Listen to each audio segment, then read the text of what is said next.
né? Por que ela se diz Advaita? Como isso influenciaria ou se manifestaria na nossa vida, na nossa experiência interna e também na nossa experiência externa? Porque, vejam bem, estou só conjecturando aqui, tá? E quem quiser, levanta a mãozinha que eu estou no aguardo. No mundo da manifestação, no mundo em que somos nós sentidos como um grau de independência para que possamos dizer-nos como alguém, não me parece, coloco a questão para vocês, possível estar nesse sentido de plenitude, que é um estado de Buda, né? E que dizem os grandes seres vivenciam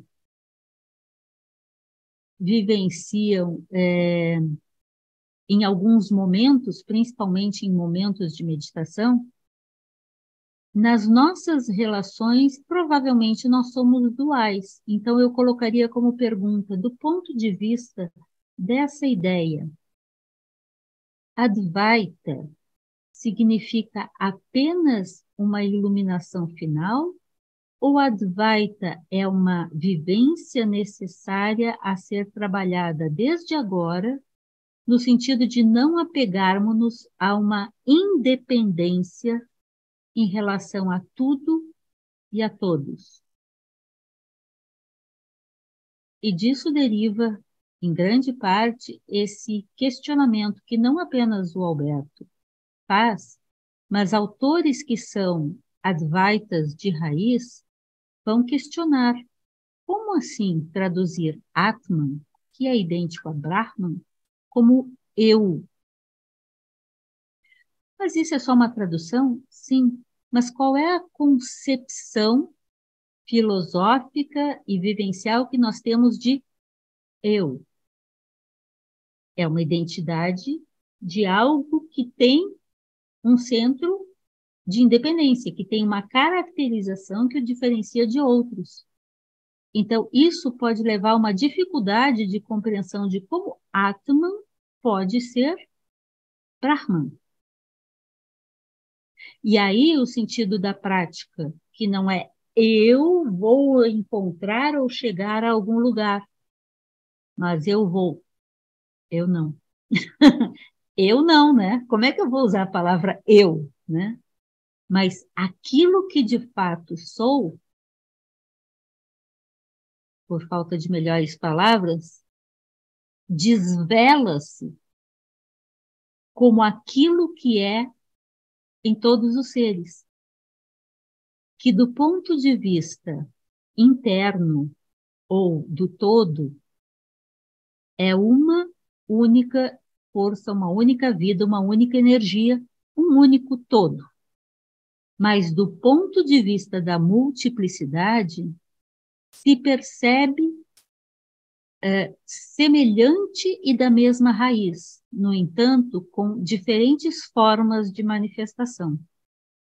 Está confuso? Tá. Mas eu estou tentando usar palavras para tentar nos fazer raciocinar, porque é o melhor elemento que a gente tem, sobre aquilo que é, sobre o isso, né? E por isso que alguns dizem que muitas vezes o silêncio e muitas vezes a poesia são, por vezes, as melhores formas da gente alcançar tal estado. Alguém tem algo para comentar? Alguém quer trazer sua contribuição? Eu já vi aparecer aqui umas mensagens, mas eu não estou conseguindo parar para ler.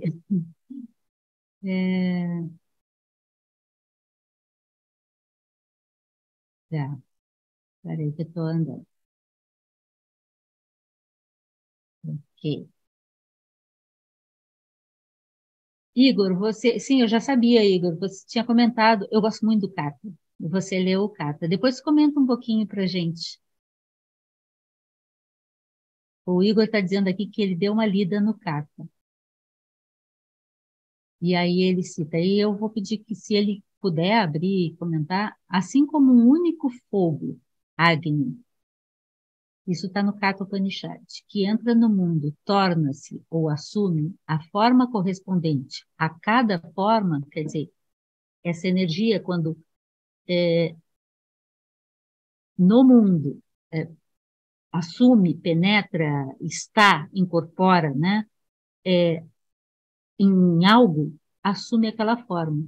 Da mesma forma, Atman, no interior de todos os seres, torna-se ou assume a forma correspondente a cada forma, ou seja, se manifesta como aquilo onde Atman está. E a nossa mente separatista é que enxerga de diferentes formas, mas a energia é a mesma, né? E ainda assim, a forma correspondente a cada forma, e ainda assim permanece distinto daquela forma limitadora. Atman é o passageiro, mas o corpo é simplesmente a carruagem. Saiba que a mente é o cocheiro. Essa ideia é muito presente. Ah, não fecha, você que abriu. Você que levantou a mãozinha. Saiba que a mente é o cocheiro. Saiba que o intelecto é a mente mais elevada, vamos dizer assim, tá? Geralmente o intelecto é traduzido por Budi na literatura mais teosófica. É o cocheiro e a mente a rédea. Aqui é Manas. Manas é a mente atuante. E a mente como energia mais profunda, vinculado à Chitta, ao fluxo mental, é o cocheiro. Os sentidos, eles dizem, são os cavalos, sim, porque é eles que levam para cá e para lá, igual como na nossa mente. Os objetos dos sentidos, a extensão, o território que eles percorrem. Ok, vou parar aqui porque senão vai ficar muito longo. Vou deixar para o Igor ler o resto. Ana Lúcia, desculpa, eu falei, lendo aqui a passagem que o Igor trouxe. Igor, queres comentar? Vou passar para a Ana Lúcia e depois, se o Igor quiser, ele entra aqui e eu leio o resto. Ana Lúcia, nós estamos fazendo exercício de tentar trazer mensagens bonitas. Então, esse tentar trazer e tentar entender também. Aí você fala desse eu, quem é esse eu, né? E tem uma passagem aqui que me chamou a atenção e que eu gostei muito. Mestre, de que nasce o prana? Como ele entra no corpo e como ele vive ali depois de se dividir? Como ele sai? Como ele vivencia o que está no exterior e como mantém unidos o corpo, os sentidos e a mente? E aí ele responde, né? Como sois um buscador sincero da verdade, devo lhe responder. Prana nasce do eu, como um homem e sua sombra, o eu e o prana são inseparáveis. Prana penetra no corpo por ocasião do nascimento, para que os desejos da mente que vêm de vidas passadas possam ser preenchidos. É do Prajna Upanishad, não é esse? Esse é. Uhum. É, né? Uhum. E aí, quem é esse eu? Lembra aquilo que a gente viu nas outras reuniões, a tendência frequente de traduzir Atman por eu.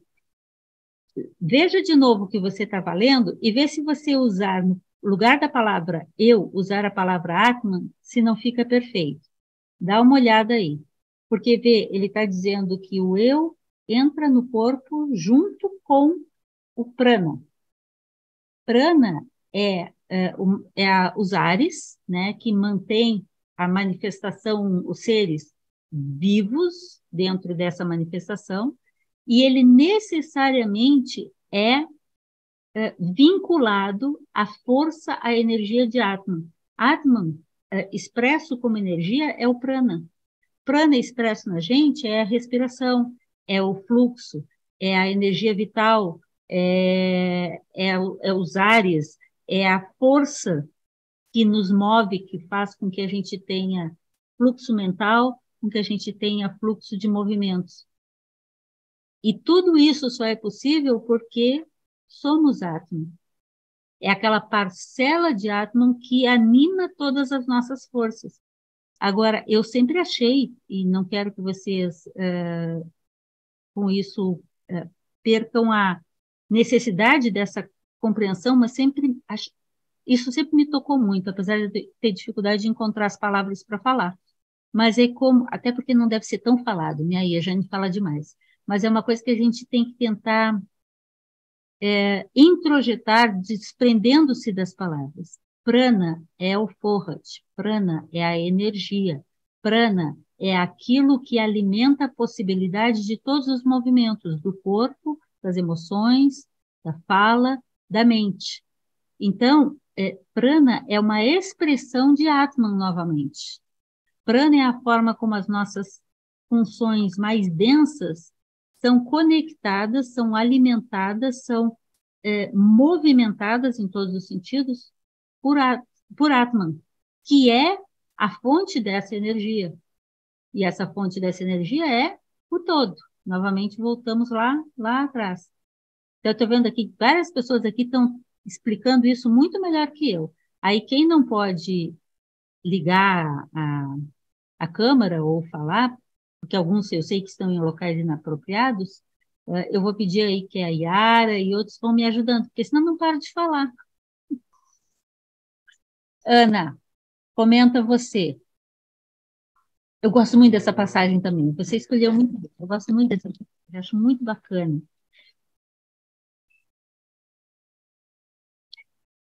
Eu tive a oportunidade, por interesse meu, de ler e estudar um pouco como o budismo explica esse funcionamento dos nossos estados mentais e a energia que os alimenta. E esse Upanishad, para mim, ajuda muito a entender o budismo e o budismo a entender esse Upanishad. No gnosticismo, ainda não vi uma coisa tão clara, mas que trate um pouco desse detalhe. Yara.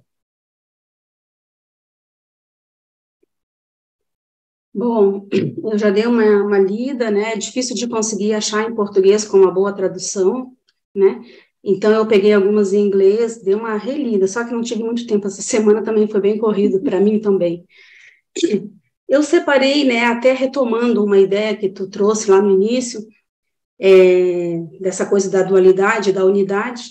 Eu peguei uma passagem do Brihadaranyaka, né, que você mesmo falou, que traz esse personagem, né, o Yajnavalkya, né, que ele é bem importante. Então, a passagem que eu trouxe foi a seguinte, né, enquanto existe a dualidade, um vê o outro, um ouve o outro, um pensa no outro, um conhece o outro. Então, né, há dois, né, há o eu, né, e o outro. Porém, quando para a alma iluminada tudo é dissolvido no Atma, né, achei interessante a palavra dissolução aqui, porque também é o significado de Upanishad. Quando para a alma iluminada tudo é dissolvido no Atma, quem está ali para ser visto por quem? Quem ouve e quem é ouvido? Quem fala a quem? Quem está ali para ser conhecido por quem? Por quem o conhecedor, né, o peregrino, o buscador, aquele que quer atingir esse estado, por quem o conhecedor será conhecido? O Atma é descrito como não isso, não aquilo, né, que me lembrou aquelas afirmações negativas do pseudo-Dionísio, né, que para conhecer alguma coisa, ele vai negando, né? Então, o Atma é descrito como não isso, não aquilo. O Atma é incompreensível, pois não pode ser compreendido. É indeteriorável, pois nunca se deteriorará. É livre, pois nunca se apega. Então, é interessante, né? Ele é incompreensível porque não pode ser compreendido, por quê, né? Porque o ato de compreender também pressupõe alguém que vai conhecer e alguma coisa que vai ser conhecida, né? Então tem sujeito e objeto, essa dualidade de novo. E esse estado, né, não é dual, né?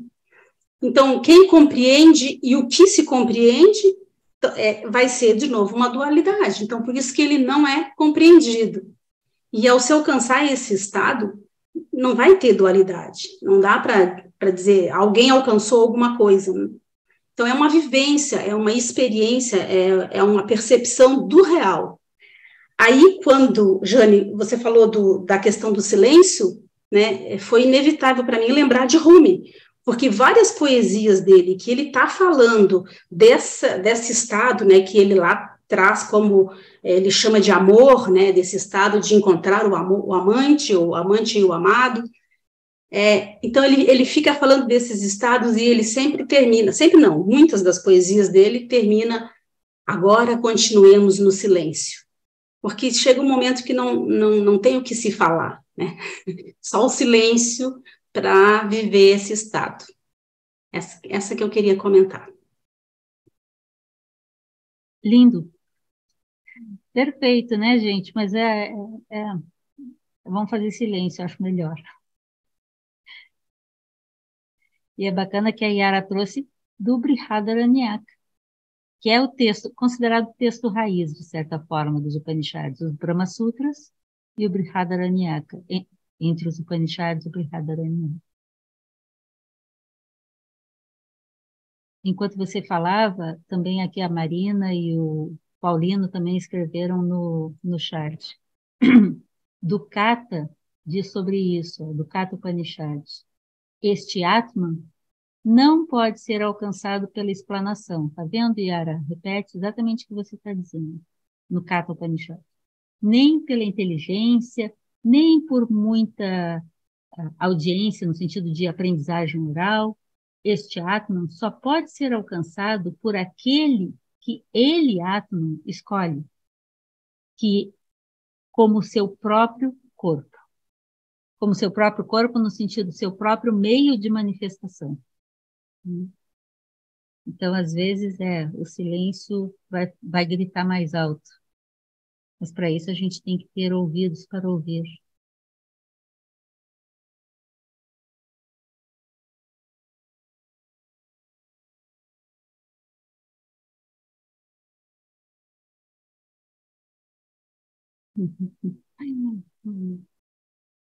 A Marina escreveu aqui. Marina não está podendo falar que ela está no ambiente de trabalho.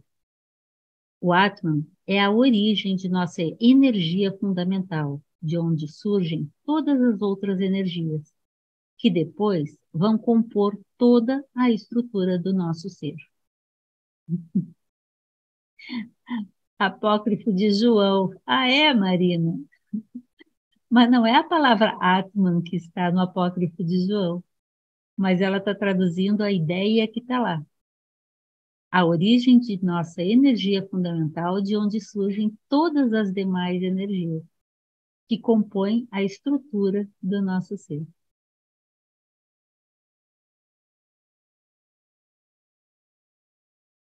É isso. Ué, onde é que está? Luiz, você tinha escrito, mas não chegou aqui no meu.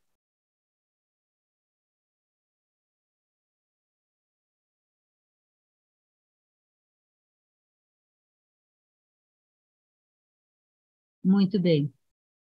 Essas essas formas poéticas, eu acho que está falhando a chegada das mensagens no meu, porque não está aparecendo tudo. Ah, sim. Marina está esclarecendo que ela tinha falado do apócrifo de João, quando eu estava falando que no gnosticismo não tem essa ideia tão clara. Mas quando o apócrifo de João explica a cosmogonia, ele fala de um todo, ele não usa a palavra absoluto, mas o pleroma, né, a partir do que tudo se manifesta. Diz a Marina, eu acho que o apócrifo fala dessa energia que dá nascimento às outras. Assim como em Pissofia também a gente vai ver essa ideia. Então, Ninguém trouxe aqui o Isha, mas o Isha também é um pequeno Upanishad que ele vai falando sobre o que é esse Atman, nesse sentido que a Yara chamava a atenção de ser negativo, o que não é, né? A Lígia diz, o que a leitura despertou em mim é que a busca pelo silêncio e o interior serve para encontrar a fonte, que é Brahman. Perfeito, Lígia, concordo, é exatamente essa ideia. E por isso que Yara traz a ideia do silêncio que Rumi tanto valoriza. Porque é no silêncio que a gente pode ouvir a verdadeira palavra. E não todo o discurso conceitual que nos atrela e nos mantém nessa dualidade, né? Mas a vida e o movimento não são a ausência desse silêncio. Não. A vida e o movimento não são a ausência dele, Brahman. Tá. A vida e o movimento não são a ausência dele. Na vida, Brahman realiza o sonho. Sim, aquela ideia, né, nós vamos ver isso no Manduka. O Manduka explica isso. Do sonho de Brahman ser a manifestação. Ela não tem concretude, ela não é diferente dele, né? O sonho não é diferente do sonhador, mas ela é identificada como uma multiplicidade. O sonho é uma multiplicidade que é do próprio e não diferente do que sonho. E por isso essa ideia do sonho de Brahman. Fala, Mazé. Muito bom, Lígia. Gostei muito. Oi, eu vou trazer algumas coisas aqui, algumas dúvidas. Está ouvindo? Está me Estou ouvindo? ouvindo. E todo mundo aqui que vai ajudar a responder está ouvindo também. Eu vou tentar Então, fazer tá silêncio. Tá.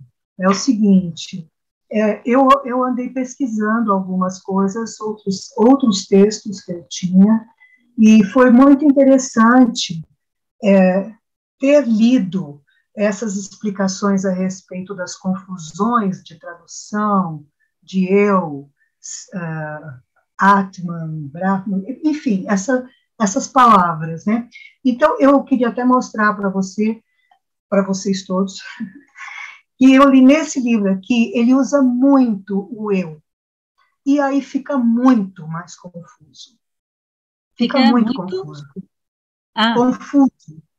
Confuso, porque eu, é aquela história do uno, o eu, mas é eu, não. Enfim, eu senti dificuldade com esse texto por conta da tradução e por conta da falta que eu senti de cuidado na colocação das letras maiúsculas também. Né, mostra a capa novamente, Mazé, por favor. Essa é uma tradução bastante acessível no Brasil, tem todos os principais Upanishads, mas alguns, como o Brihadaranyaka, o Chandogya, que são muito longos, o Taittiriya também, estão resumidos. Não está ele inteiro, tem algumas partes. Por isso, inclusive, é um livro fininho. Eu acho ele bastante gostoso de ler quando a gente já conhece o que o eu está traduzindo, e concordo com você, mas também me incomodou a falta de maiúsculas em algumas palavras, sim, para identificar as diferenças entre todos e o todo, né? Coisas desse tipo, assim, né? Mas dá uma boa noção. Tá. Só mais um detalhe, porque eu acho que é uma fonte que vários aqui podem conseguir encontrar. Eu acho um bom contato com o material, porque ele faz um panorama mais geral, mas a tradução é muito descuidada, sim. Isso. É da Pensamento. E geralmente, assim, é bastante comum ser qualquer tradutor, e não uma pessoa especializada. Mas dá para ter uma boa ideia. E ele faz essa observação, que acho que vocês também já fizeram, sobre a questão do eu ser traduzido a partir do inglês do self. Então, ele faz essa observação aqui. Eu gostei muito, sabe, Jane, dessa menção de um Upanishad sobre a prática do mantra Gayatri na hora da morte. Eu achei muito interessante como é que eu vou dizer, essa sugestão de fazer essa prática, porque eu posso ler? Claro. Então, ele sugere aqui, aliás, eu estou lendo esse livro aqui, tá? Nesse aqui que eu fui achar um acesso maior, mais claro para mim. Então, ele diz o seguinte, enfatiza a prática do mantra Gayatri, né, que fala, e sugere uma oração a ser feita na hora da morte. Ó luminoso sol, tu és a essência de tudo, o poder criador de todas as criaturas. Tu que viajas só pelo espaço, que pela força da vida eu me identifique com o espírito da luz imortal. Ó fogo, ó luz divina, conduze-nos pela reta via que leva à felicidade e afasta de nós os erros que nos desviam do caminho. Eu achei isso muito bonito, sabe? É lindo, é lindo. É uma espécie de solicitação para a hora da morte, né? Para o rumo. Para uma coisa suave, tranquila, até porque ela faz parte, e nós aqui no Ocidente falamos muito pouco dela, desviamos, evitamos. É uma coisa rara. A gente, eu acho que evita um pouco de tratar desse tema, mas ele está aí e eu acho legal pensar nisso e trabalhar para que o desenlace seja tranquilo. Agni é uma tradução para a ideia do elemento fogo, né? Então, Agni tem essa relação com o elemento fogo, né? E é interessante, como o Igor aqui também já tinha colocado, que no Katha Upanishad, exatamente esse Agni é que é referido como essa potência que nos leva para esse outro lado, né? Acho muito linda essa passagem, muito linda, concordo. Mais alguma coisa, Mazé? Acho que a Mazé congelou. A Mazé congelou. Aqui enquanto a Mazé não volta, aqui no chat,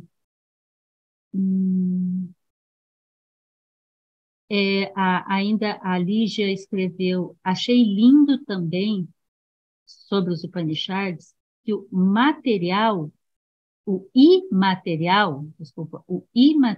é o fluxo, portanto, imortal, e o mortal.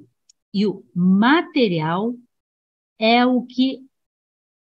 no meu aqui não aparece. É o que move, é o que...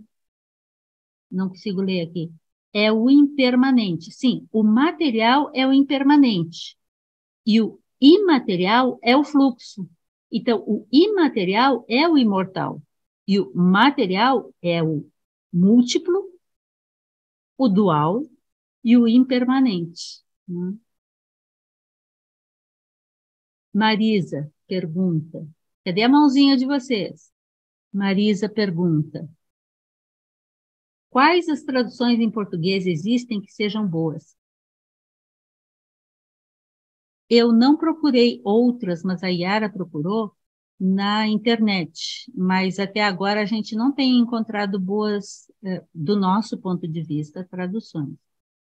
Sinceramente, eu sou muito crítica, mas à medida que a gente vai, como o próprio Alberto no livro sugere, vai lendo em diferentes fontes um mesmo material e tendo bases, e por isso a gente começa por essa base conceitual, você consegue entrar e sentir e fluir no texto para tentar entender isso não como um conceito fechado, diferente de como tradicionalmente a gente, muitas vezes na escola, estuda. Você, tal coisa é e ponto. Mas aqui, muito no exercício que a Yara chamou a atenção, para trabalhar com o Advaita, você precisa trabalhar com o que não é. Porque à medida que você define um é, você faz um recorte e, portanto, existe uma oposição a este é. Então, o exercício, como o Pseudo Dionísio ensina, sobre traduzir, sobre explicar a partir do não é, tenta tirar os conceitos para que você sinta aquilo, ou perceba, ou se aperceba daquilo que de fato é.